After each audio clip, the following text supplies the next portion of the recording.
Անունհոր եւ Որդու եւ Հոգու Սրբո ամեն։ Այո, ասում եմ ձեզ, եթե դուք էլ չապաշխարեք, ուրեմն ամեն թեր պիտի կորչեք։ Սիրելիներ, այսօրվա ավետարանի մեջ ընթերցված այն հատվածները, որոնք մեզ սթափության կոչ են արձակում, այն մասին է, որ չմոռանանք, որ այս աշխարհի մեջ կա մահ։ Եվ օրերից մեկ օր մենք բոլորս էլ մեռնելու ենք։ Օրերից մեկ օր մեր բոլորիս կյանքը ավարտվելու է։ Որևէ մեկ բան հավիտենական չէ այս աշխարհի վրա։ Սա բոլորս էլ գիտենք։ Բայց երբեմն շատ-շատերս մոռանում ենք։ Մոռանում ենք եւ գործում ենք ամենահասարակ սխալները։ Ընկնելով խաբեբատի խոսքերի հետևից, մարդկանց գայթակղությունների հետևից, շահամոլության հետևից եւ մոռանում ենք անգամ, որ ամեն կիրակի պատարագի ընթացքում, երբ որ ծնկի ենք գալիս Տիրոջ առաջ, մահացու մեղքեր կան, մեր ծնգած ժամանակ խոստովանության մեջ մահացու մեղքեր կան, որոնց մենք ամենակարևորագույն կետերն ենք համարում մեր ապաշխարության եւ մեղքերի թողության շարքի մեջ։ Ուրեմն ամեն մեկս երբ որ ծնկի են գալիս Աստծո առաջ մեղքերի թողության պահին, ուրեմն մոռանում ենք, որ հիշում ենք այդ մահացու մեղքերը։ Ոչ թե հիշում ենք ուղղակի այդ պահի համար, այլ հիշում ենք, որովհետև ուզում ենք, որ մեր հոգի եւ մարմինը սրբագործվի, մաքրվի, ձերբազատվի այդ մեղքերից։ Բայց երբեմն շատերս մոռանում ենք, անգամ պատարագից հետո, անգամ խոստովանությունից հետո, անգամ մեղքերի թողությունից հետո, անգամ սուրբ հաղորդությունը ճաշակելուց հետո, շատ-շատերս մոռանում ենք Տիրոջը տված մեր պարտականությունն ու պատգամը։ Մոռանում ենք, թե մենք ինչ խոսում ենք տվել Տիրոջը, որ այլևս չլինենք հմարտ, այլևս չլինենք ագահ, այլևս չլինենք նախանձ, այլևս չլինենք որդրամոր, այլևս չլինենք բարկացվոտ, չլինենք բղջախո, ուրեմն այս մեղքերի մեջ մենք պետք է փորձենք վերագտնել մեզ, ով ենք մենք, ինչի համար ենք եկել աշխարհ, եւ ինչ է մեզանից պահանջում Աստված։ Դրա համար այսօրվա ավետարանը մի հետաքրքիր երկու դրվագ է ներկայացնում այս նույն իմաստի մեջ, ապաշխարության իմաստի մեջ, թե ինչ է իրենից ներկայացնում ապաշխարություն։ Ասում է Պիղատոսը մի խումբ անձանց մի 40 հոգու սպանել էր մեղավոր լինելու պատճառով։ Աշխարհիկ մեղքերի համար, ոչ թե հոգևոր Պիղատոսը հոգևոր մեղքերը չէր գտնել։ Աշխարհիկ սխալների համար, որտեղ իրապես այն մարդկանց, ում որ նա սպանել էր տվել, իրապես այդ մարդիկ աշխարհի վրա, երկրի վրա գործել են սխալ արարքներ։ Հիմա իբրև թագավոր, իբրև երկրի կայսր, նա չէր առաջնորդվելու հոգևոր տեսանկյունից, բնականաբար նա առաջնորդվելու էր պետական օրենքի տեսանկյունից։ Այդ մարդկանց դատապարտել, ինչպես յուրաքանչյուրը, ով որ պետության օրենքների դեմ է դուրս գալիս կամ սխալ է գործում, սպանություն է կատարում, թեկուզ եւ պատկերացնեք մեկը գող է կամ սպանող է։ Առաջին հերթին, երբ որ նայենք աշխարհիկ տեսանկյունից, դա ոչ թե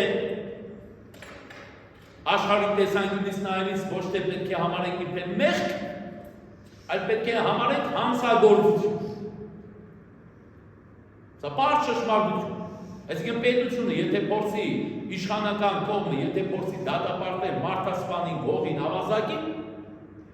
ուրեմն ինչ տեսանկյունից պիտի դատապարտի։ Ոչ թե որ պիտի ասի, գիտես ինչ Աստվածաշունչում գրված է մի սպանիչ։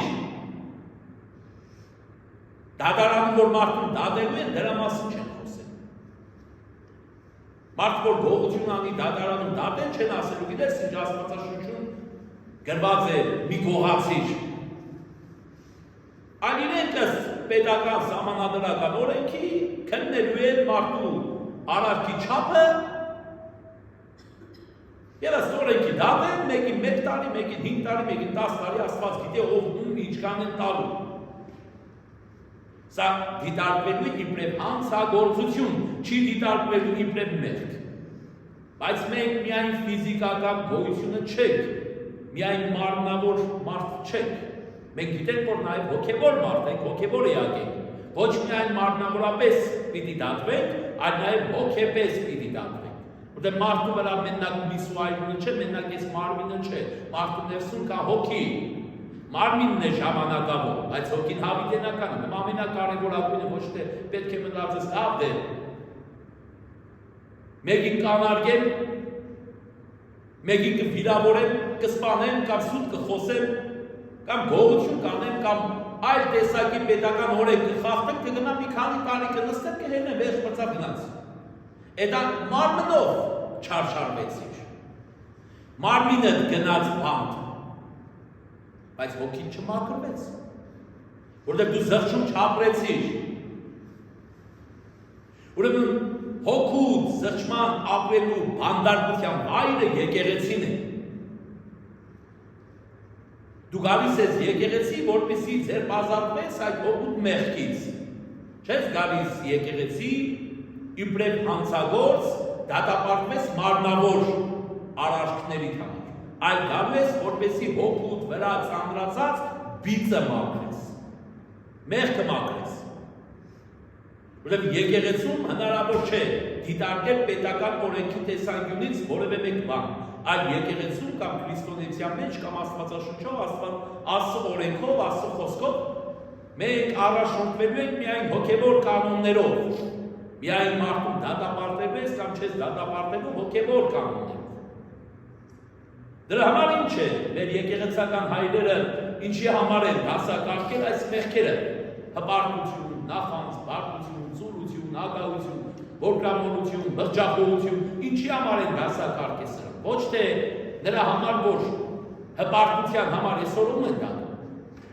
պետական օրենքով հպարտության համար դատում են, չեն դատում, նախանձի համար դատում են, չեն դատում, ագահության համար դատում են, չեն դատում, որգրամոլության համար դատում են, չեն դատում, բղջախոհության համար դատում են, չեն դատում,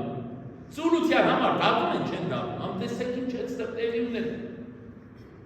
Հոգևոր տեսանկյունից սարսափելի մեղքեր են համարվում նրանք, աններելի մեղքեր են համարվում նրանք, մահացու մեղքեր են համարվում նրանք,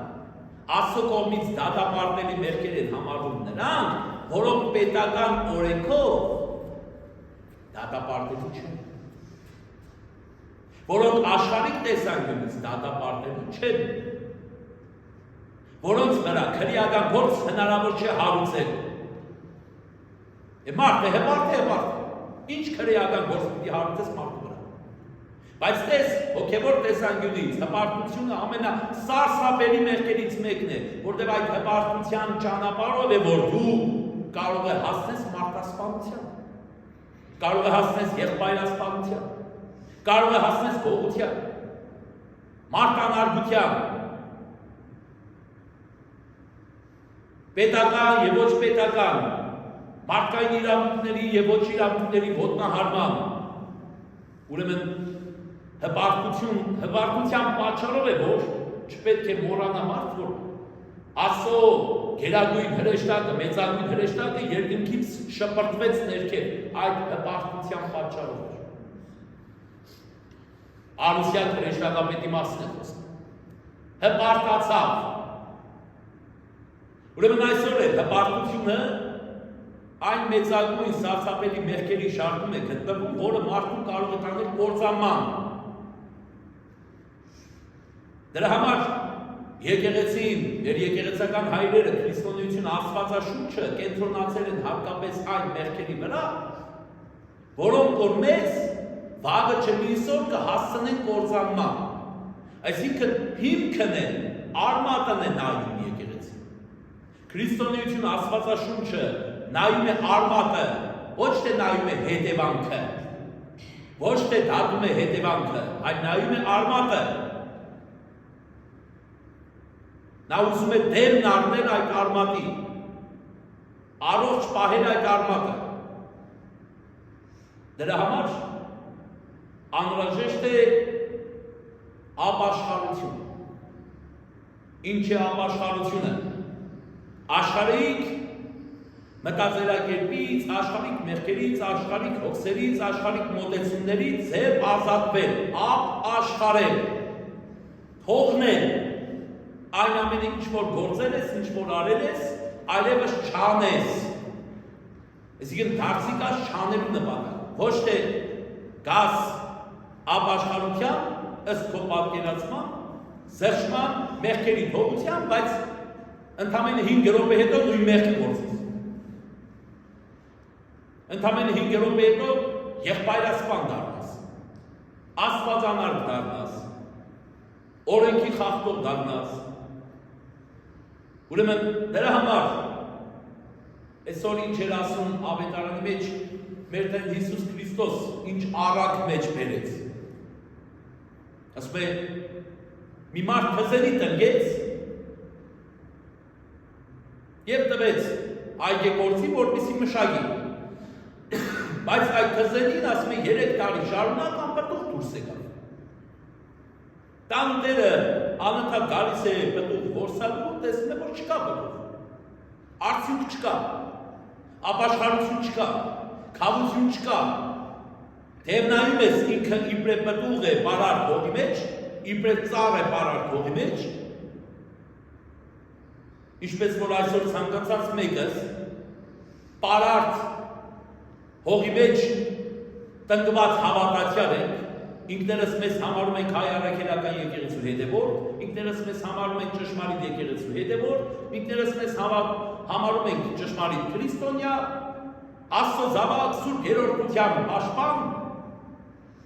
բայց ինչ է տեղ ունենում, բացարձակապես պտուղ չեն տալիս, չեն փոխվում։ Այլ ուրիշ անգամներ է եղել ասել է մենք մեր շահով ենք հետապնդված, որտեղ որ մեր շահը կա, մենք այդտեղ տեսնում ենք Աստծո ներկայություն, որտեղ մեր շահը չկա, այդտեղ չեն տեսնում Աստծո ներկայություն։ Բայց Աստված ասում է ամենամեծագույն տեսիլքը մարդու մեջ, եթե դու ուզում ես ասում տեսնես, պետք է տեսնես եղբորը նկատմամբ ունեցած վերաբերմունքով, հարազատի նկատմամբ ունեցած վերաբերմունքով, թշնամու նկատմամբ ունեցած վերաբերմունքով։ Ուրեմն եթե դու քո եղբորը, քո բարեկամի, քո հարազատին իբրև թշնամի ես տեսնում եւ նրան վերաբերում ես այնպես, կարծես թե թշնամի է նա,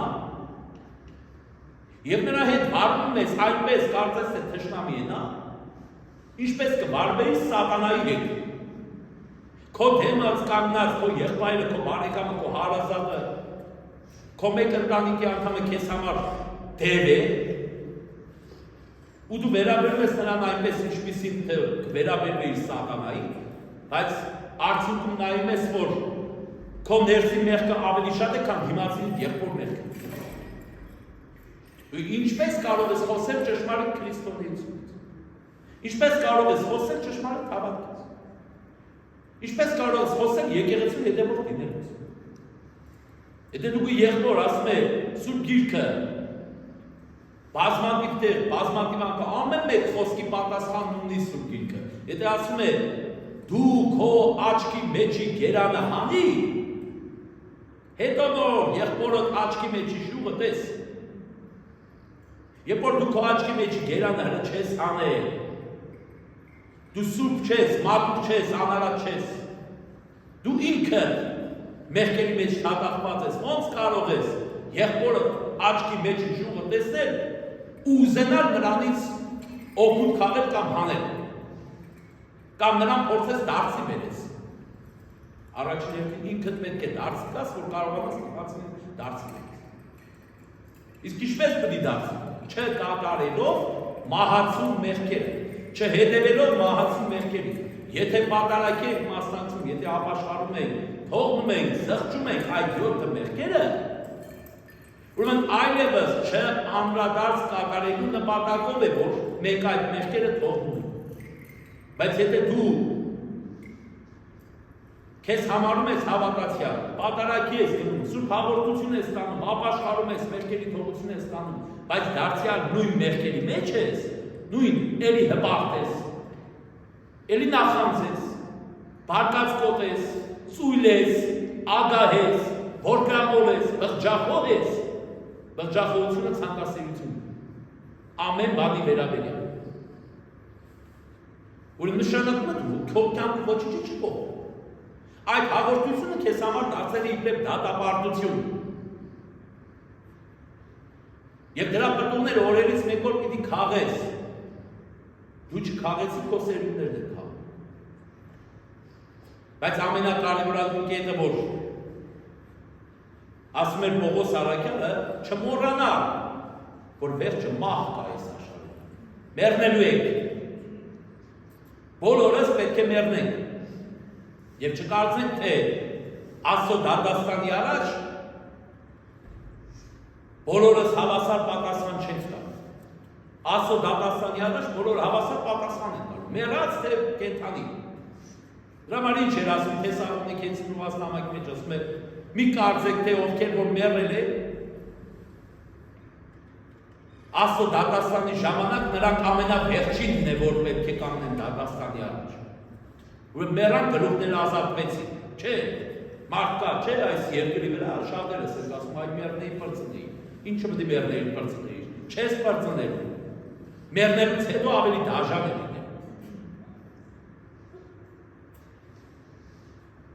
Մեկն էլ երբ որ օրինակ ուղարկավորության ընթացքում անընդհատ լինում է իմ ծիծաղը գալիս է պահին,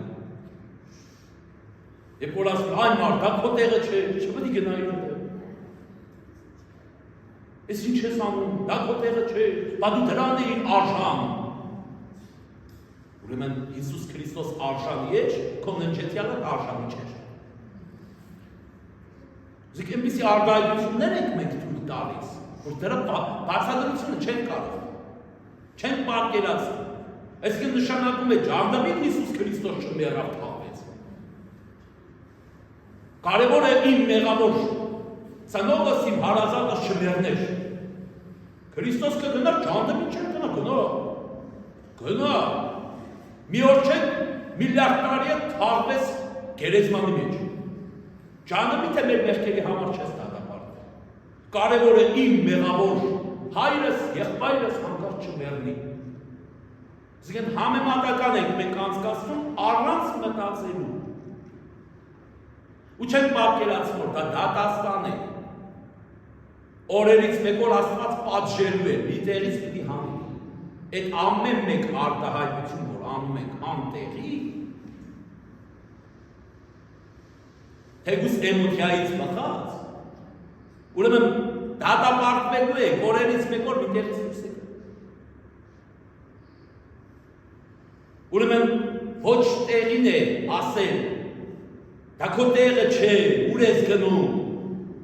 դու արժանի չես դրա, և ոչ էլ հակառակ,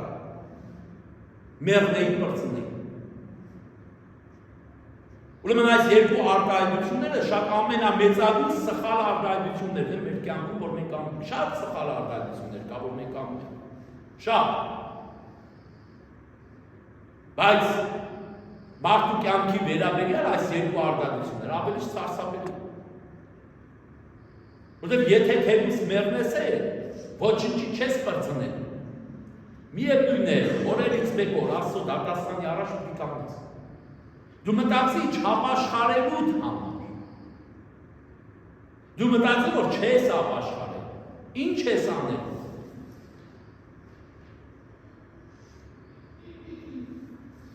Այն օրը մեկը կա, մի մեծ մարդ էր մահանալու, անկողնային կարգավիճակի մեջ, 2 ամիս է պարտած է անկողնում։ Սկզբում զանգահարեցին, Տեր Հայր ուզում ենք մեր ննջեցյալի հոգին, որ հանգիստ է, արդեն իսկ 2 ամիս է տարապում է անդողնում, ուզեն գար մի հատ աղոտ կարդակ։ Հետո բուկվար մեկ ժամ հետո զանգեցին, արդեն ժամը պայմանավորվել է։ Չէ, կներեք դեր այս չեն ուզում որ գաք։ Ինչի համար, որովհետև եթե գաք մեր տուն, այն տպավորությունը ստացվում, որ դուք եկել եք ճամփու դնել։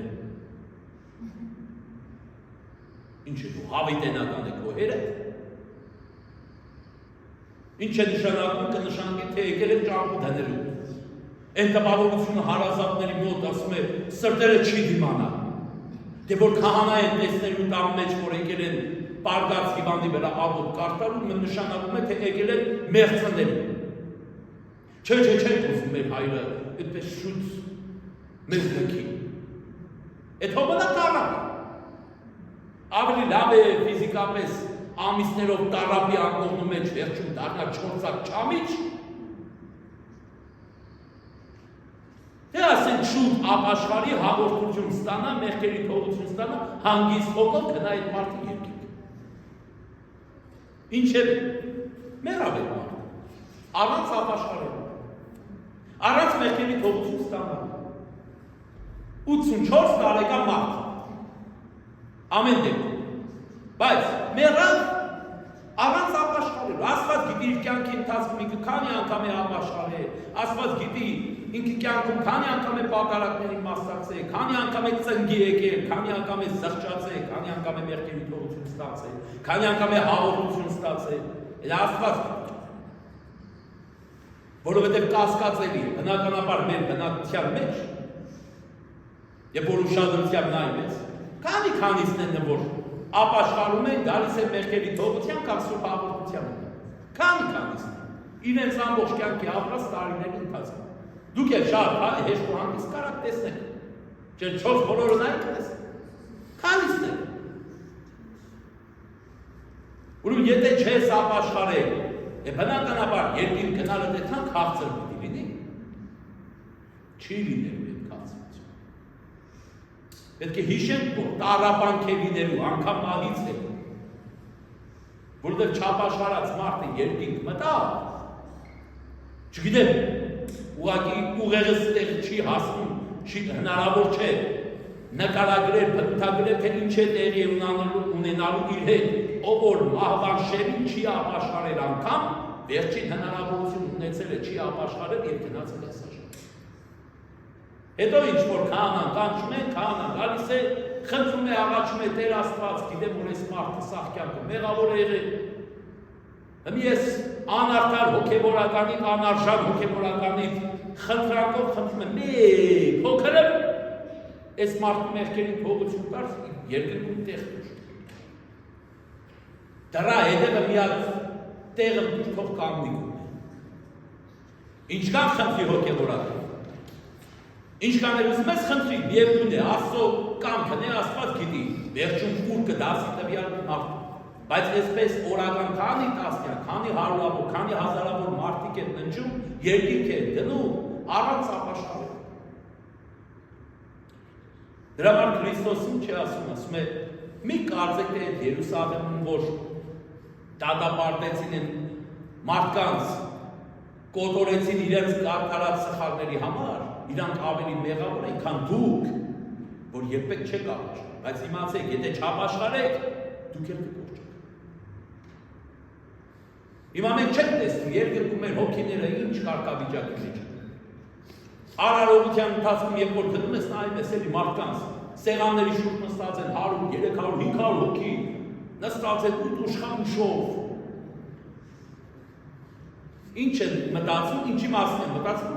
այդ պահին լծնեն խմեն, ուրիշ ոչ մի բան, տերդերը խոսք ասի իրանք լծնեն խմեն։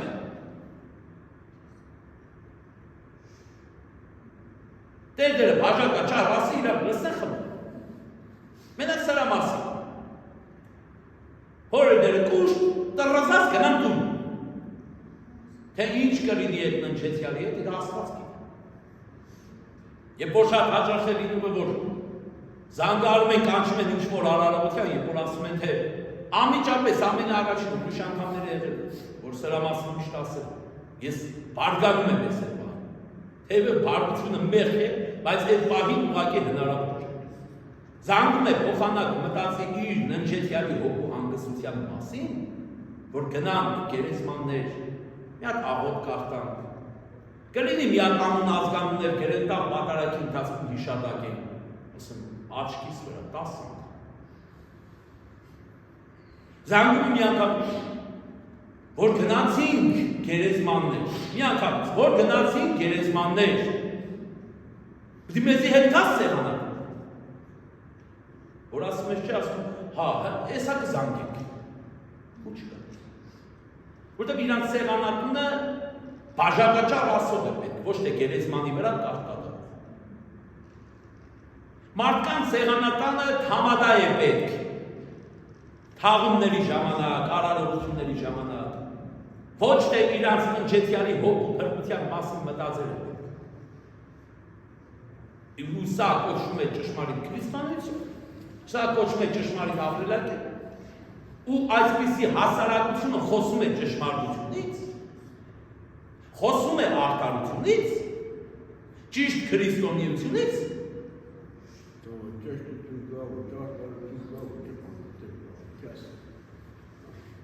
Այս հրա մասին ինչքան կարելի է խոսել, ինչքան կարելի ասել ես հասարակության մեջ, որ պետք է մտածել, որ մարդու մեծագույն մեղքը գալիս է այն չպատկերացրած մեղքերից։ Մարդու սխալ կյանքը, ապրելակերպը, անկյալ վիճակը գալիս է այն մեղքերից, որոնք որ մենք ուշադրություն չենք դարձնում։ Որին որ ամրատաս կատարեցի այս խոսքիս ընթացքում, հպարտությունից, նախանձից, բարդությունից, զորությունից, որքրամոլությունից, ագահությունից, մրջախուլությունից, սրանք ամենասարսափելի մեղքերն են։ Եթե չկարողացանք ձերբազատվել այս մեղքերից, այս երևույթներից, ուրեմն մենք չենք կարող ապաշխարել, չենք կարող Աստծո առաջ կանգնել։ Հնարավոր չի լինելու։ Եվ կհայտնվենք անիծված թզելու կարգավիճակի մեջ։ Եվ օրերից մեկ օր Տերը ինչքան պետք է համբերի։ Լավ 1 տարի համբերեց, որ պտուղ տանք չտվեցինք, 2 տարի համբերեց, պտուղ տանք չտվեցինք, 3 տարի համբերեց։ Վերջ կգա օրը դատապարտող հրեշտակին կասի այ մարդ արմատախիլ հարա հանիքից անիմաստ տեղ է զբաղեցնում։ Հանիր դուրսքից։ Եվ Աստծո հրեշտակը մանգաղով կգա մեր հետևից։ Կգա մեզ քաղելու, այդ պարարտ հողը չզբաղեցնելու, կտրելու և դեմ գցելու։ Դրա համար ուշադրություն պետք է դարձնենք ամենակարևորագույն կետերին, ոչ թե մարմնավոր տեսանելի կատարած մեղքերն է, որ մարդուն տանում է կործանում, այլ անտեսանելի մեղքերն են մարդուն Հիմա եթե քեզ որ չեմ բռնցրել գողության վրա, ավազակության վրա, անարագության վրա, սպանության վրա եւ այլն, չի նշանակում դու արդար մարդ ես։ Երբ որ քո հոգին ու միտքը թեժմարտ չի կարողանում քննել, չի նշանակում դու արդար մարդ ես։ Երբ որ մարդ չի կարողանում կռայի ու նախանձող մարդ ես, թե ոչ, կեղծավոր շփիտով ներկայանում, դա չի նշանակում դու արդար մարդ ես։ Երբ որ մարդը չի գիտի դու ներքուստ հպարտ ես թե ոչ, նախանձի մեջ ես թե ոչ, ագահ ես թե ոչ, որգրավոր ես թե ոչ, դա չի նշանակում թե եթե մի մեղք քո վրա չեն տեսնում դու անմեղք ես։ Այդ անտեսանելի մեղքերն են ավելի սարսափելի, ավելի կործանարար, քան տեսանելի մեղքերը։ Դրա համար ուշադրություն պետք է դարձնենք անտեսանելի մեղքերին։ Այսօր ավետարանը սա է ողորմած։ Եթե չապաշխարենք, մենք բոլորս էլ պիտի կործանենք։ Որովհետև օրերից մեկ օր բոլորս էլ մեռնելու ենք, բայց մեռնելուց հետո փրկություն չկա։ Գոնե մինչև մեռնելներս ապաշխարենք։ Հնարավորություն ունենք մեր կյանքը փոխելու, վերադասավորելու, հետ գալու, դարձի գալու, բայց որ մեռանք, մեռնելուց հետո իմաստը, զատկից հետո կարմիր հաղթիքում ենք։ Մեռնելուց հետո հնարավոր չէ փոխել ոչինչ։ Դրա համար ես երկրի վրա, այս պահից սկսյալ պետք է մտածենք այս 7 մահացու մեղքերի մասին։ Եթե ուզում ենք ճիշտ ապրել, եթե ուզում ենք ճիշտ հասկանալ, թե ինչպես անենք, որ մեր կյանքը հարած յուղի նման ընթանա, ուրեմն պետք է մտածենք այս 7 մահացու մեղքերից։ Եվ թող Տերը տա մեզ ապաշխարության ոգի, ուժ կարողություն, որպեսզի մեր միտքը պայծառանա, մեր հոգին զորանա, Աստծո հավատքով եւ տեսիլքով, արժանի դառնանք Տիրոջ գնահատանքին եւ լուսավորվի եւ մեր հոգին, եւ մեր միտքը, եւ մեր սիրտը, այս երկրի վրա եւ երկրից դուրս, երբ որ կհայտնվի Տիրոջ դատաստանի աղբյուր։ Աստծո օրհնությունը, սիրո ջերմությունը բոլորիս հետ այժմ եւ հավիտյանս անունով։